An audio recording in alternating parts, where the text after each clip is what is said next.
महाराष्ट्रामध्ये बदर समितीचा अहवाल आला, परंतु तो अजूनही या शासनानं प्रकाशित केलेला नाही. त्याचबरोबर आमच्या या समितीचं जे खऱ्या अर्थानं ज्या मागण्या आहेत, त्या मागण्या म्हणजे 16 तारखेला या मागण्यांचं निवेदन माननीय जिल्हाधिकाऱ्यांमार्फत माननीय मुख्यमंत्री, उपमुख्यमंत्री, सचिव, प्रधान सचिव यांना आम्ही देणार आहोत.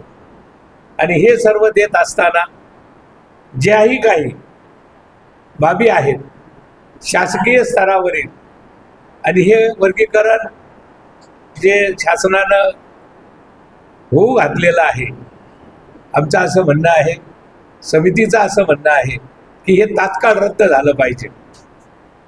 जर रद्द झालं नाही तर आंबेडकरी समाज रस्त्यावर उतरून याचा जबाब या महाराष्ट्र सरकारला दिल्याशिवाय राहणार नाही. आणि आज इथे जेही काही सर्व आम्ही पदाधिकारी आहोत, हे सर्व पदाधिकारी खऱ्या अर्थानं नाशिकमध्ये, जिल्ह्यामध्ये काम करतायत. रात्रंदिवसाच्या बैठका आमच्या समितीच्या होत आहेत आणि तमाम आंबेडकरी चळवळीतील सर्व आंबेडकरवादी संघटनांना मी आव्हान करतो की 16 तारखेला या निदर्शने कार्यक्रमामध्ये हजारोंच्या संख्येनं उपस्थित राहावं असं मी आव्हान करतो. SC आरक्षण उपवर्गीकरण विरोधी संघर्ष समिती नाशिक जिल्ह्याच्या वतीने येणाऱ्या 16 मे रोजी जिल्हाधिकारी इथं निदर्शनं करण्यात येणार आहे. इथं कोणत्याही प्रकारचं आंदोलन नाही आहे, मोर्चा नाही आहे, निदर्शने करणार आहे. तर सर्व जाती धर्मातल्या बांधवांनी, मित्र परिवारांनी जास्तीत जास्त मोठ्या संख्येने 16 मे रोजी बाबासाहेब आंबेडकर शालेमार पुतळ्या इथे सकाळी 10 वाजता मोठ्या संख्येने आपण उपस्थित राहावं.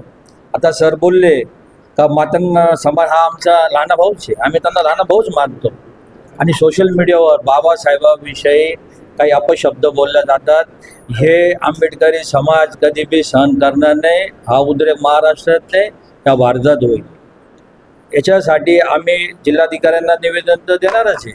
तसंच आम्ही नाशिकचे आपले CP साहेब, कर्णिक साहेब यांची बी आम्ही भेट घेणार आहोत. त्यांना बी आम्ही निवेदन देणार. गरज पडल्यास मुख्यमंत्री, उपमुख्यमंत्री यांना बी आम्ही जिल्हाधिकारी यांच्या मार्फत आम्ही निवेदन देणार आहोत. आणि सर्व समाज बांधवांनी 10 मे रोजी 16 मे रोजी सर्वांनी नाशिक शालीमार येथे बाबासाहेब आंबेडकर पुतळ्याजवळपाशी सर्वांनी उपस्थित राहावे, हजारोच्या संख्येने उपस्थित राहावे अशी विनंती करतो, आवाहन करतो. जय भीम, जय संविधान. या निदर्शनामध्ये लोकप्रतिनिधी किंवा आमदार खासदार यांची उपस्थिती असणार असं काही नाही. आता येऊ बी शकता, नाही बी येऊ शकते, पण सर्व आंबेडकरी समाज, सर्व विविध क्षेत्रातले, पक्षातले सर्व लोक, गटातले तळागाळातले कार्यकर्ते हे मोठ्या संख्येने उपस्थित राहतील.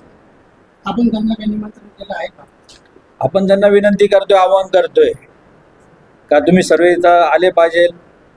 आता आपण त्यांचं जे आमचं बोलणं चालू आहे, आज आपण बघितलं तर उपवर्गीकरण करण्याची काही आवश्यकता नाहीये. इतके गुन्हा गोविंदाने सर्व समाज नांदत असताना या सरकारला असं काय दुर्बुद्धी सुचली का समाजामध्ये तीड निर्माण करण्याचा जो घाट घातलेला आहे या सरकारने, त्याच्यामुळे आम्ही सर्व आंबेडकरवादी चळवळीचे सर्व विचारवंत लोक आज 16 तारखेला कलेक्टर कचेरीवरती निदर्शनं करणार आहोत.